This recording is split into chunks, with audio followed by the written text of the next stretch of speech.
Ke-17. Ruang rahasia. Lalu apa rencanamu sekarang, Dek? Apa kau yakin ingin membuka usaha di depan rumah? Tanya Mas Anton saat kami dalam perjalanan pulang setelah dari rumah Mbah Sri. Iya Mas, kita coba saja. Aku yakin usaha kita akan ramai. Posisi rumah yang strategis dan dekat dengan pabrik kayu, apalagi kita sudah mempunyai beberapa pelanggan. Jawabku yakin.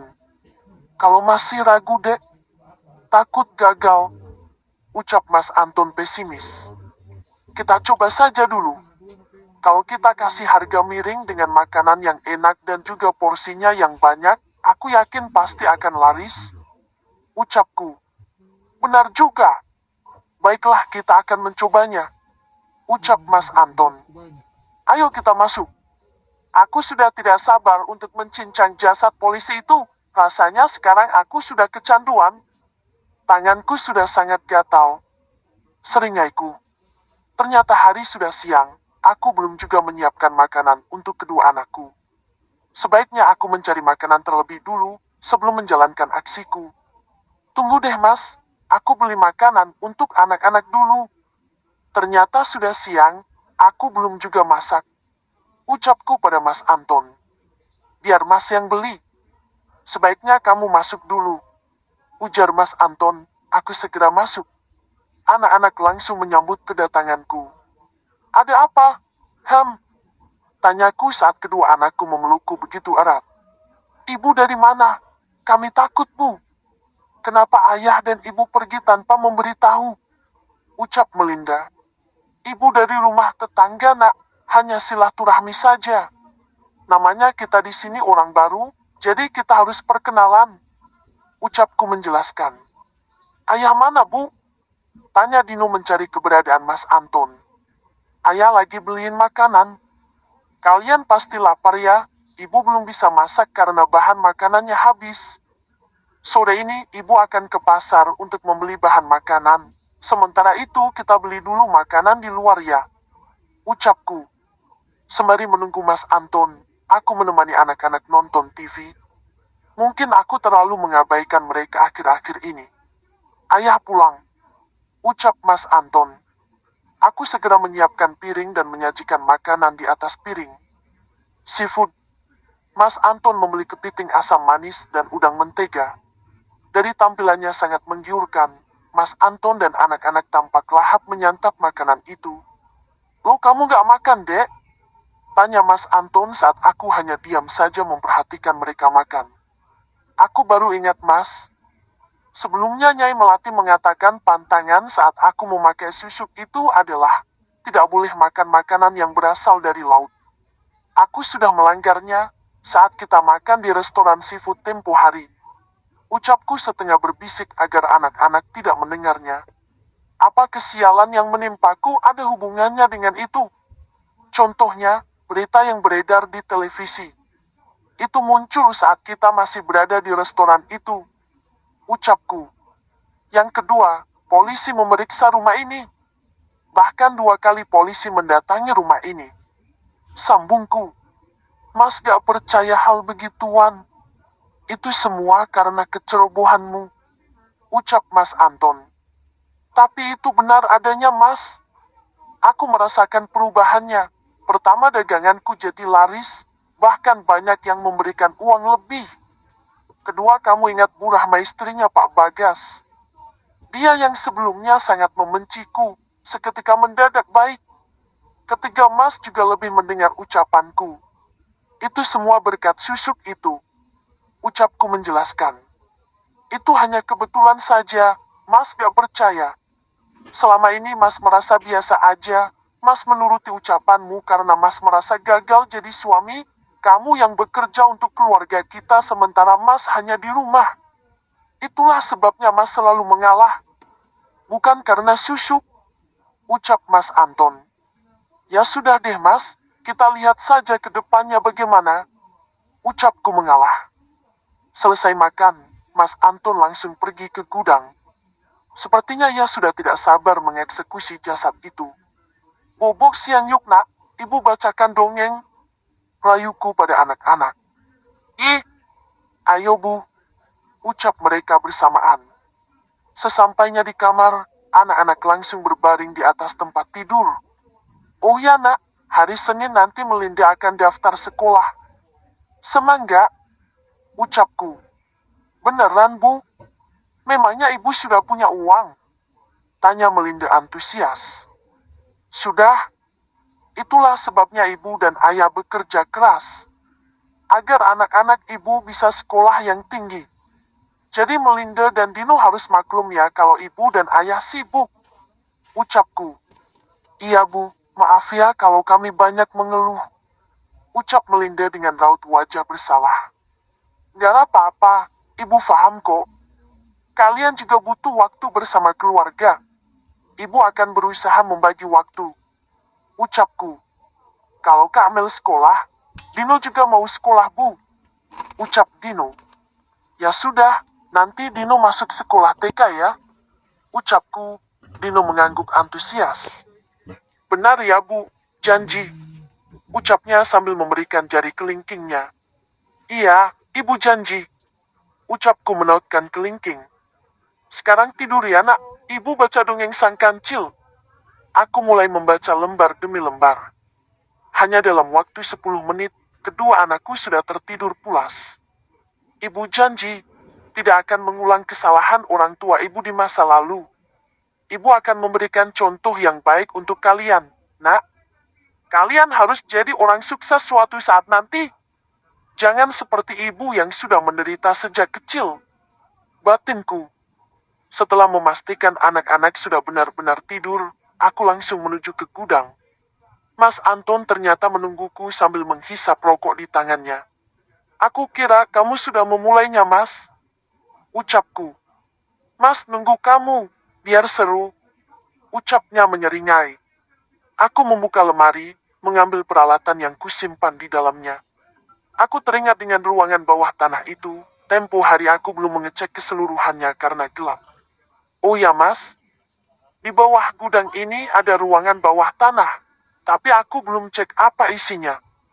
Karena kondisinya saat itu sudah malam, bagaimana kalau kita lihat sekarang? Ucapku pada Mas Anton. Ruangan bawah tanah? Di mana? Ayo kita lihat. Jawab Mas Anton. Aku menggeser lemari, mengajak Mas Anton memasuki ruangan itu. Ternyata sama saja, mau siang ataupun malam, tetap saja di sini gelap karena tidak ada sinar matahari yang masuk. Tunggu sebentar, Mas ambil senter dulu. Ucap Mas Anton. Setelah beberapa menit Mas Anton kembali dengan senter di tangannya. Ada sakelar lampu mas. Ucapku, aku langsung menekan tombol itu. Seketika ruangan ini jadi tenang. Ruangan ini ternyata sangat luas. Namun tidak ada apapun di dalam sini. Hanya ada sebuah kamar dan kamar mandi. Namun dinding kamar itu terbuat dari besi baja. Untuk apa? Untuk apa kamar ini ya mas? Kenapa dindingnya terbuat dari besi? Tanyaku pada Mas Anton. Sepertinya agar kedap suara deh. Coba mas masuk dan berteriak, apa kamu mendengarnya? Ucap Mas Anton. Gegas Mas Anton masuk ke dalam kamar itu dan menutup pintunya. Hening. Tidak ada suara apapun. Mas Anton sudah teriak atau belum sih? Kok sama sekali gak ada suaranya? Bagaimana? Apa kamu mendengar suaraku? Tanya Mas Anton dengan suara serak. Tidak mas, aku tidak mendengar apapun. Memangnya mas sudah berteriak? Tanyaku. Tentu saja, suara mas sampai serak begini. Ucapnya, karena tidak percaya aku mencobanya sendiri. Masuk ke dalam ruangan itu dan berteriak sekeras mungkin. Bagaimana mas? Dengar? Tanyaku. Tidak, berarti memang ruangan itu kedap suara. Ucap Mas Anton. Tapi untuk apa? Tanyaku bingung. Gak penting. Tapi ruangan ini bisa kita jadikan sebagai ruang rahasia. Kita bisa menyimpan barang-barang yang berkaitan dengan barang bukti. Jika suatu saat ada kejadian yang tidak diinginkan, kita pasti aman. Ucap Mas Anton. Benar juga mas. Sekarang kita bawa jasadnya ke sini. Kita akan mencincangnya di sini. Ucapku. Detik itu juga Mas Anton langsung menyeret jasad itu ke ruangan ini. Tunggu Mas, ucapku saat Mas Anton akan menebas leher mayat polisi itu. Ada apa? Tanya Mas Anton bingung. Biar aku saja. Entah kenapa ada kepuasan tersendiri saat aku melakukannya. Ucapku langsung meraih golok dari tangan Mas Anton. Hanya dalam sekali hentakan, kepala itu putus dari tempatnya. Darahnya muncrat mengenai wajahku. Inilah yang membuatku sangat puas. Ayo Mas, sekarang bantu aku. Ucapku. Mas Anton langsung mengambil pisau dan menyayat bagian paha, memisahkan kaki dari badannya. Sementara aku memotong bagian lengannya. Setelah ini, apa lagi? Tanya Mas Anton. Buang bagian kulitnya, itu tidak dibutuhkan. Ucapku. Mas Anton pun langsung mengiris bagian kulit untuk memisahkan dari dagingnya. Lalu, kulitnya biasanya kamu kemanakan, Dek? Tanya Mas Anton di sela-sela kegiatannya. Kubakar, kalau gak aku kubur. Saat itu aku membuangnya dalam kardus, namun ternyata tindakan itu sangat berbahaya. Ucapku. Aku ada ide. Selama ini kamu hanya mengolah daging menjadi rendang dan juga sop. Bagaimana kalau kita buat menu baru yang menguntungkan? Ucap Mas Anton. Menu baru? Apa itu Mas? Tanyaku bingung.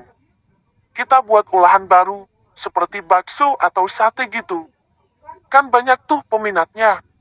Ucapnya. Benar juga ya, kenapa aku gak kepikiran?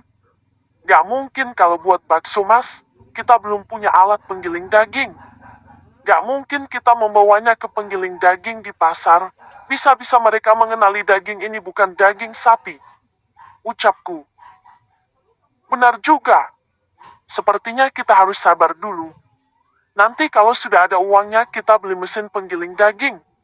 Ucap Mas Anton. Berikan pisaunya Mas. Aku mau mengoperasinya. Dulu, cita-citaku ingin menjadi dokter. Tapi karena keadaan, semua tidak tercapai. Tapi saat ini aku mau belajar bagaimana cara mengoperasi pasien. Seringaiku. Mas Anton pun memberikan pisau yang sangat tajam. Aku mengiris bagian dada hingga ke perut. Mengeluarkan seluruh organ tubuhnya. Saat aku melakukan hal seperti ini, tidak ada rasa jijik sedikit pun. Justru kepuasanlah yang kudapatkan. Apa ini? Ucapku terkekeh. Mas Anton menoleh dan memajukan bibirnya beberapa senti. Ngapain pegang-pegang? Mas gak suka? Ucapnya cemberut. Hahaha, pusakanya kecil banget Mas. Ucapku terbahak-bahak. Kamu tuh ya. Selesaikan secepatnya, Mas sedikit merasa mual. Ucap Mas Anton, sepertinya Mas Anton jijik melihat organ tubuhnya yang terurai. Jika sudah terbiasa nanti juga Mas Anton akan menikmatinya. Baiklah, hanya tinggal sedikit kok. Ucapku. Mas sudah tak tahan ningsih. Hue. Mas Anton berlari menuju ke kamar mandi. Memuntahkan semua makanan yang tadi ia makan. Tunggulah di sana. Aku akan menyelesaikan ini. Teriakku. Aku langsung menyelesaikan pekerjaanku secepat mungkin. Sebaiknya bersihkan dulu tubuhmu. Kamu seperti mandi di kolam darah. Ucap Mas Anton sambil bergidik melihat penampilanku. Baiklah, Mas tunggu di sini. Aku mau mandi dulu. Itu sudah beres semuanya, tinggal dibersihkan saja.